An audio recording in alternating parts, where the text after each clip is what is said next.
Thanks so much for having me. It's amazing to see such a big and vibrant group of folks with FACO. There's so many familiar faces, both past partners and current partners, and maybe even future partners in the room. And there are also a bunch of faces I don't know. And so I'm going to try to balance sharing what was really specific to the mobile home park project we did, but ground it in kind of the bigger WiRē world, because they're really closely related. Okay, so I'm Hannah Brenkert-Smith. I am one of the researchers with WiRē. Technically, I sit at the University of Colorado. Definitely stop me if there's something that you need clarification on. I can't see most of you, so just holler. So this project really was working to focus on the mobile home parks. There are 3 of them in the outskirts of Leadville, Colorado, Lake County. So just for this background piece that as many of you are familiar, but some of you are not, my team takes a collaborative approach to research. I have to move something. There we go. To research that we implement with project partners with the intent of gaining insights that are really directly applicable to our partners' programs that focus on wildfire risk reduction in fire-prone communities. And so we have a standard WiRē approach, and that involves identifying the study area, sending out all the residents in the study area a letter letting them know what's happening, doing a parcel level risk assessment on all the residential parcels in that study area, and our partners, for the most part, are the ones who do that on the ground. And then we administer a household survey to all those same properties. And so the idea is that we pair those data together so we know something about the individual level risk assessment on those parcels. We know about the distribution of risk within the community. We know something about the people who own those properties, and then kind of collectively, we know more in aggregate what's happening on the social dynamics. Put those data all together, and then we work with our partners to figure out what it means for the programs that they're running, and to see opportunities for improvement or change or development or doubling down on things that are working. So we had a project with Colorado State Forest Service was our primary partner. It was a bigger project that had a study area in both Chaffee and Lake counties. And in Lake County, we also had the partner of Leadville Fire Rescue. So we did the standard WiRē approach. There were 783 risk assessments. Actually, Josh Keene, who's now the WiRē wildfire practitioner, is in the room. At the time, he was with Colorado State Forest Service, and he played a role in these data being collected. We had a survey response rate of 23%, which is pretty low for a WiRē study. That resulted in 158 kind of paired observations of that risk assessment with the survey data. We only had 1 respondent from a mobile home park structure. And so we knew we had a problem on our hands. And we knew from our partners at Leadville Fire that those mobile home park residents were really important, because they were kind of missing from kind of planning efforts. And there's a lot that they knew that they wanted to learn about what was happening in those communities. So we applied for a FEMA quick response grant to support an alternative approach, because we had burned a lot of resources trying to reach those mobile home park residents. So let's see, what do you see? There we go. Yeah, so we worked with our partners. So we got this FEMA grant. We worked with our partners to shrink the survey down to a 3-page survey. Normally our survey instrument is 16 pages. It is a commitment that people make when they respond to those things. We took 3 pages of the most critical questions for our partners. We had everything translated into Spanish. So we had cover letter in Spanish and English, survey in Spanish and English.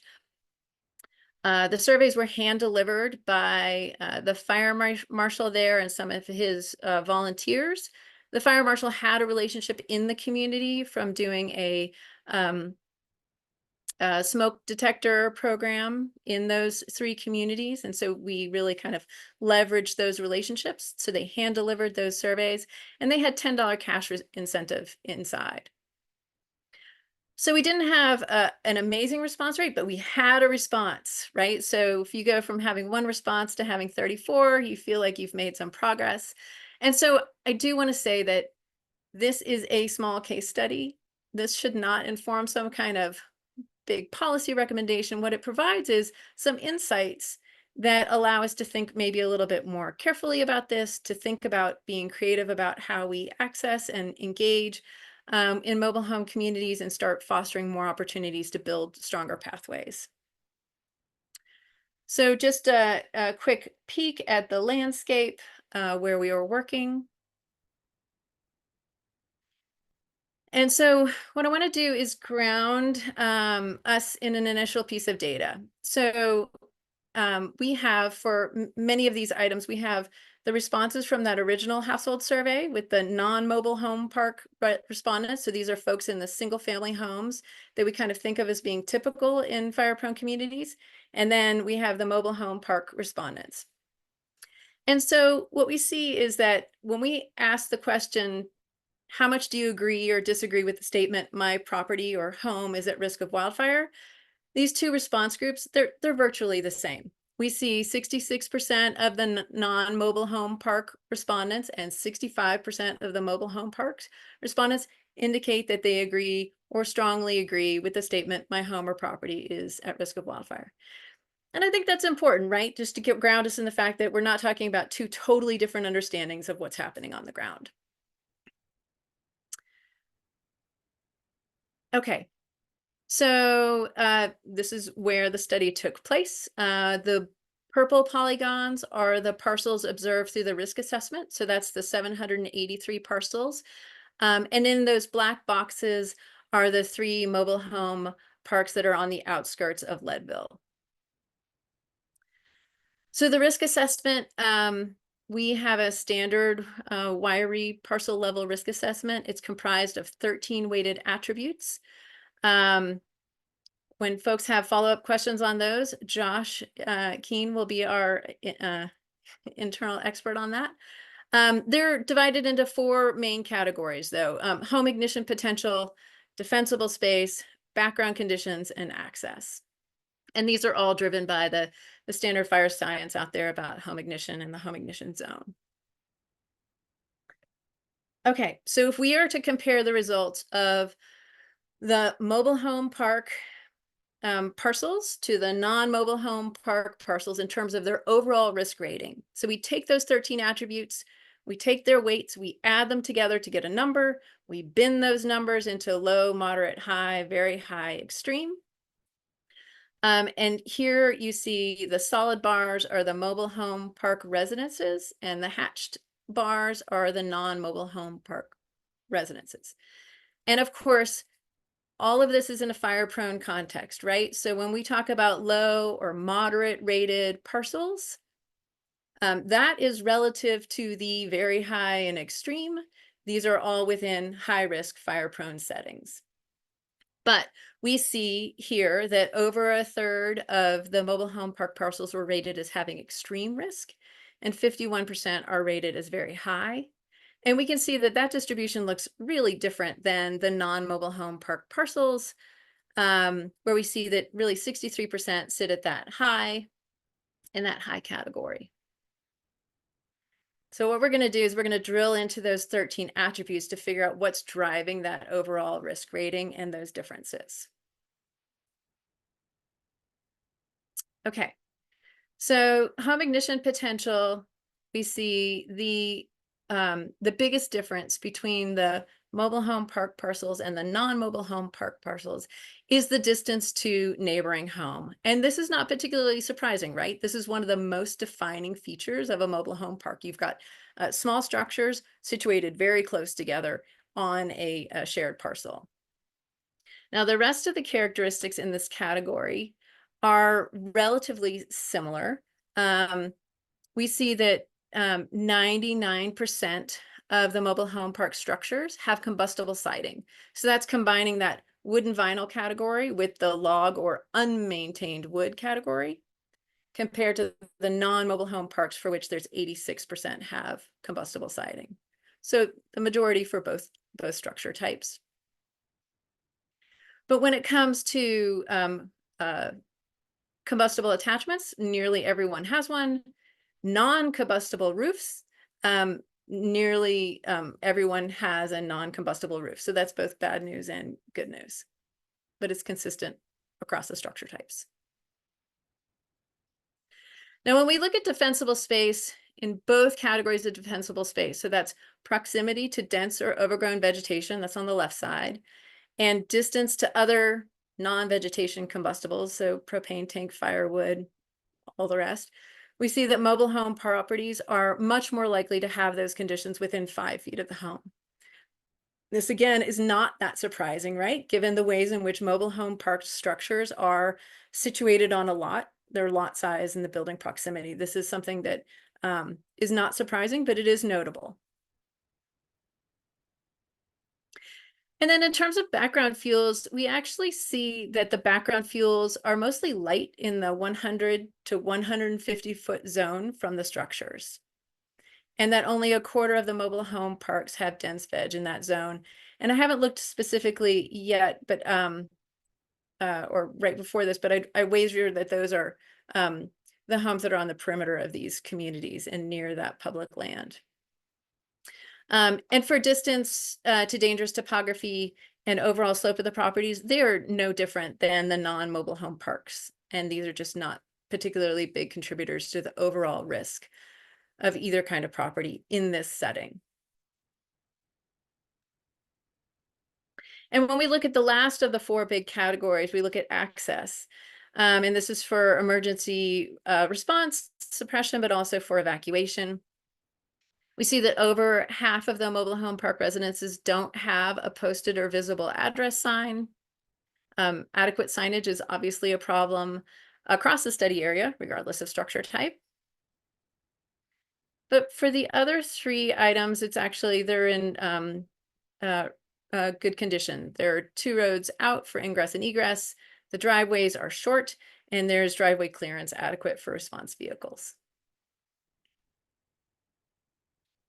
So when we were working with our partners at the very beginning of the project, and then especially when we were focused in on the mobile home park communities, evacuation preparedness was a really big emphasis. And that was mostly because our partners recognized there was kind of real limits on what property owners could do to mobile home park structures.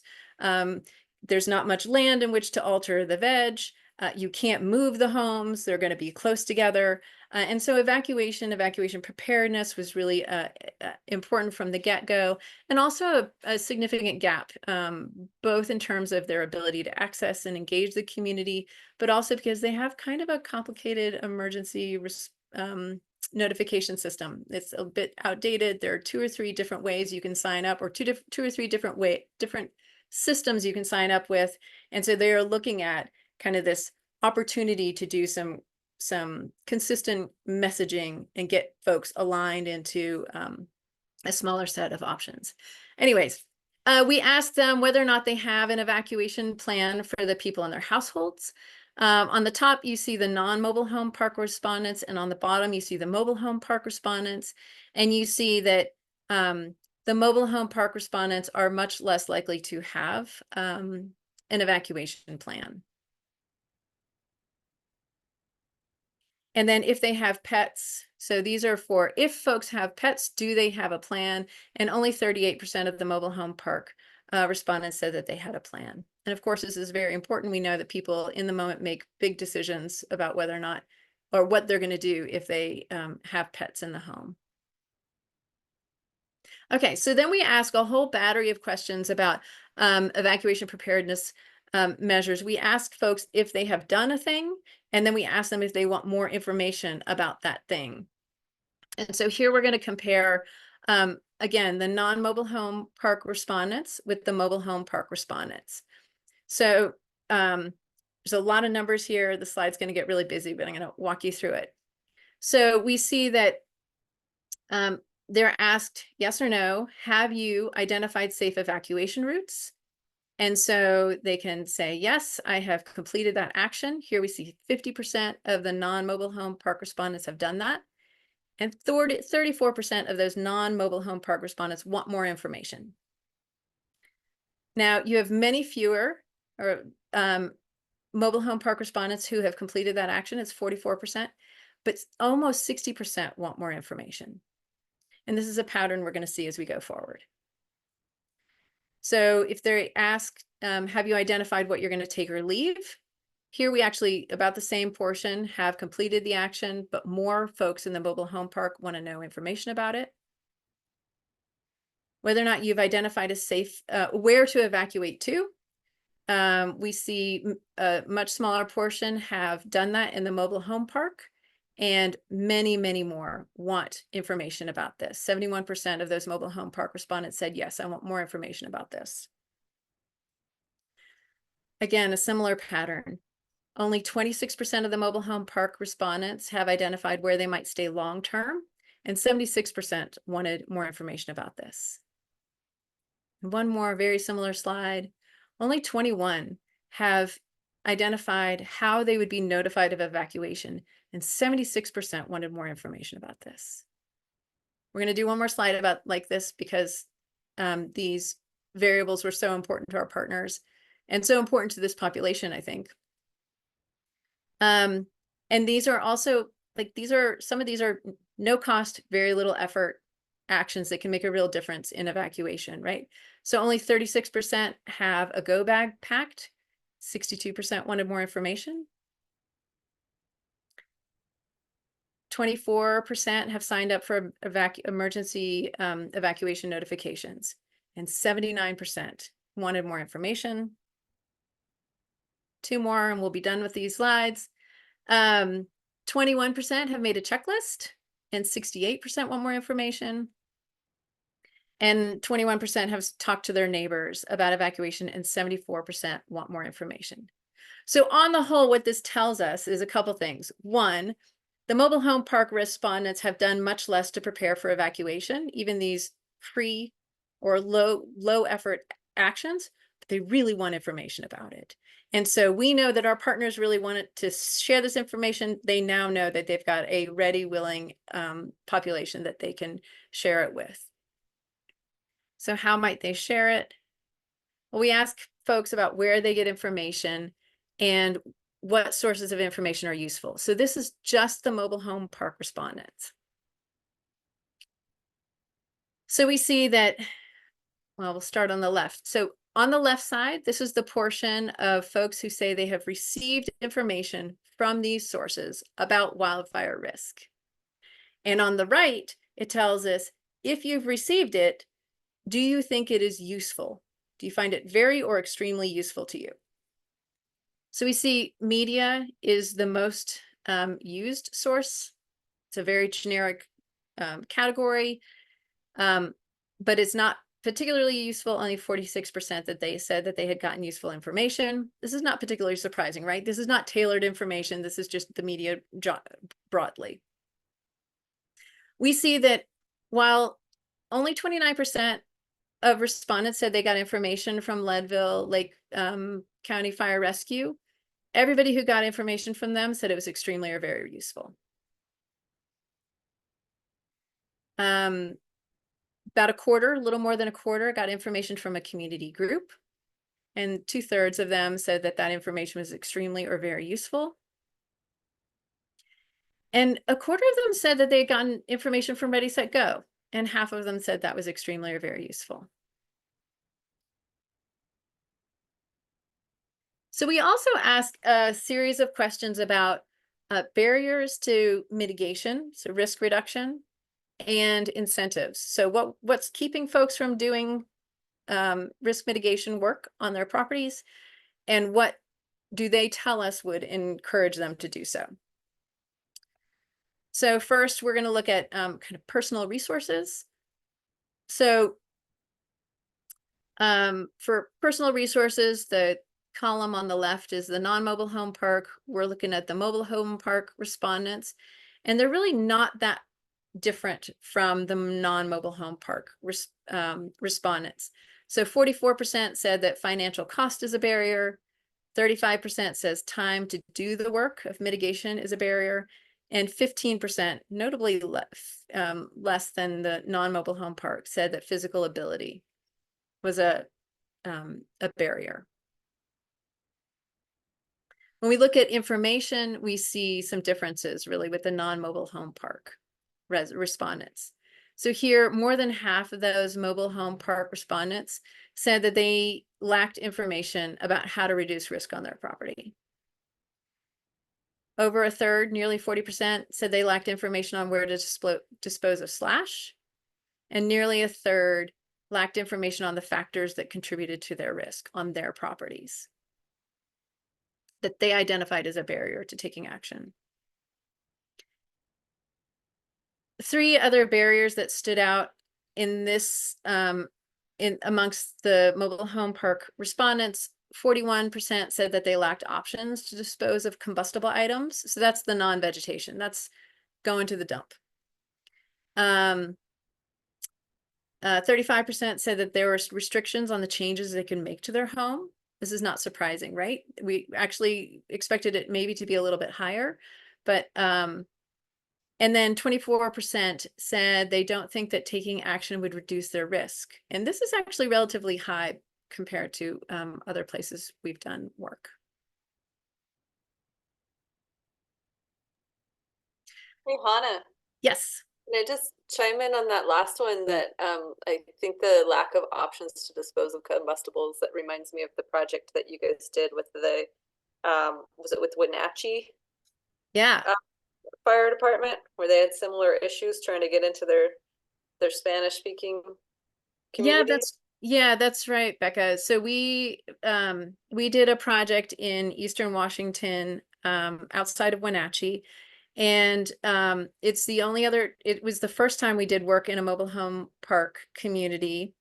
We had no survey responses, so even fewer than one. But we did know from the risk assessment that they had a large portion of the properties had non-vegetative combustibles near their home. And so our partners at the fire department there, they took that data and they wrote a grant to get dumpsters delivered and hauled away. And so they wrote the grant, got the money, worked with the community leaders, brought in the dumpsters, and over the course of a couple weekends, they filled like 6 giant dumpsters of non-combustible items and hauled it out of there. And in doing so, really started a relationship with that community that continues to this day. And it's probably been 7 or 8 years now since that project. Yeah. And it was, and right. So if you think, if you have, you know, if you don't have a truck and you need to get rid of some furniture, that's a big thing. And of course, it costs money to take items to the dump. So yeah, that was a real success story in that community. Thanks for remembering that, Becca.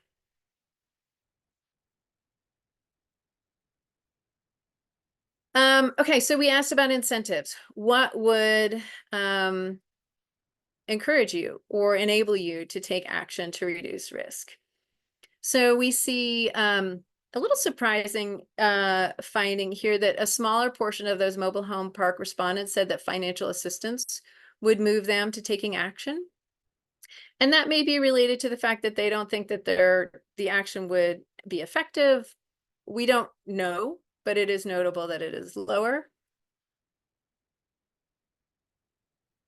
We asked them about information sources, and we see that 56% of mobile home park respondents said that a one-on-one site visit with a wildfire risk expert on their property would help them start to take action on their property.